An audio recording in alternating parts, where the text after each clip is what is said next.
The 2023 Ford Ranger Raptor is a four-wheel drive double-cab pickup built to dominate in the desert, master the mountains and rule everywhere in between. The second-generation Ranger Raptor raises the off-road performance bar as a pickup built for true enthusiasts. While it will ride on the same fully boxed ladder frame as the regular Ranger, the Raptor variant will receive a long travel suspension for soaring over jumps and a more powerful engine for quicker desert runs.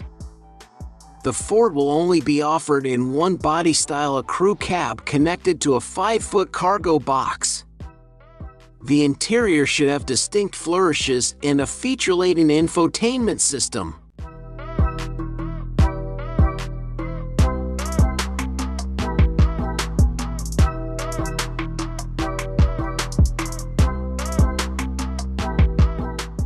Signature Raptor front, bold Ford letters on the grille signals nothing about Raptor is low-key. Matrix LED headlamps, a chassis-mounted bumper and a 2.3 mm thick high-strength steel bash plate out front, ready to lead the way. When activated, Matrix LEDs mask oncoming traffic of the Raptor's high beams, but still illuminate the area around oncoming traffic in cars you are following.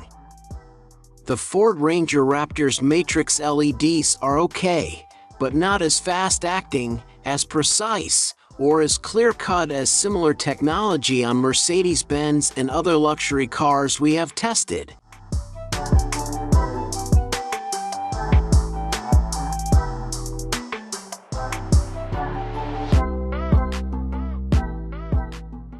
The 2023 Ranger Raptor will feature a twin-turbocharged 3.0-liter V6 that's said to make 392 horsepower and 430 pound-feet of torque. However, those figures could be slightly different than the US version. It's essentially the same setup found on the Ford Bronco Raptor, which includes a 10-speed automatic transmission and standard four-wheel drive, complete with locking front and rear differentials. Compared to its pedestrian counterpart, the Raptor will have a sturdier suspension and beefier off-road equipment. Along with a higher ride height and increased ground clearance, it has 33-inch all-terrain tires that bookend wider front and rear tracks.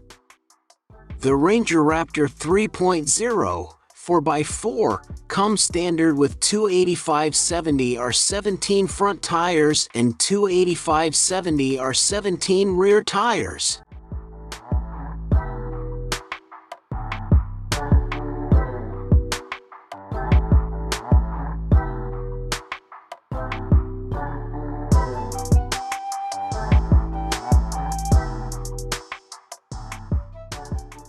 Inside, the theme continues to emphasize Ford Ranger Raptor's off-road performance and high-energy nature.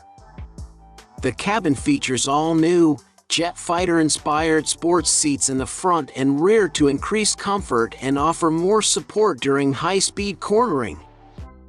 The code orange accents on the instrument panel, trim and seats are mirrored by Ranger Raptor's ambient lighting, which bathes the interior in an amber glow. A premium leather sports heated steering wheel with thumb swells, on-center marking, and cast magnesium paddle shifters completes the sporty feel. Jet fighter-inspired sports seats, both in the front and rear, that are not only more comfortable but more supportive during spirited cornering. The seats feature unique stitching and suede inserts for optimized comfort and looks. Infotainment and connectivity. We expect every Ranger Raptor to have a 12-inch touchscreen with Ford's latest Sync infotainment software.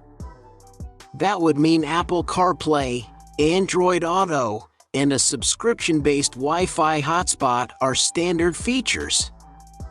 Along with various charging ports, the wide-body Ranger will likely offer options such as built-in navigation and a 12-speaker Bang & Olufsen audio system. The Raptorized Ranger will be mildly different from its regular counterpart.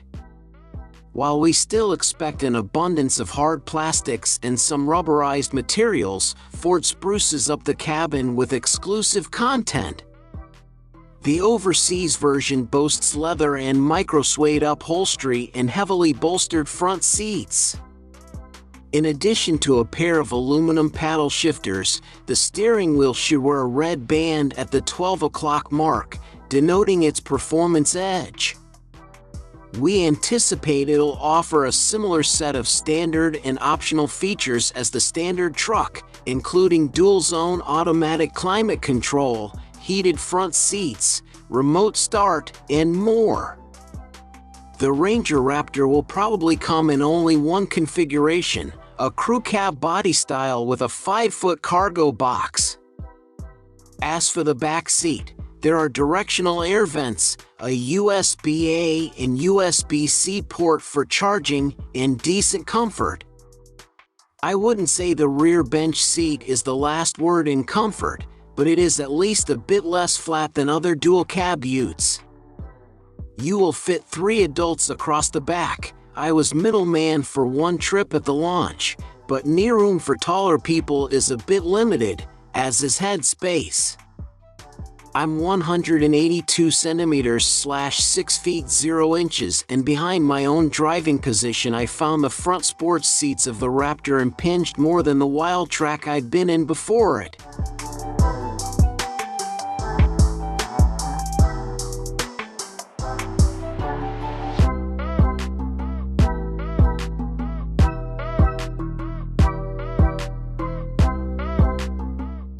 One of the downsides of the Raptor's sophisticated suspension setup, cargo carrying is limited to 708 kilograms rather than a ton, and towing capacity is capped at 2,500 kilograms, as was the previous model, rather than 3,500 kilograms on the bulk of the Ranger lineup. Tub practicality is okay, but not amazing. There is a spray-in liner which looks durable, and there are 4 tie door points and a 12-volt outlet, but you don't get a cargo cover / tonneau cover or hard lid, and that could prove a sticking point for some buyers. The engine and the exhaust sound terrific, too. Ford had a take-one design on the pipework but weren't happy with the noise, so started again with a clean sheet, and came up with a signature sound that is raucous and raunchy.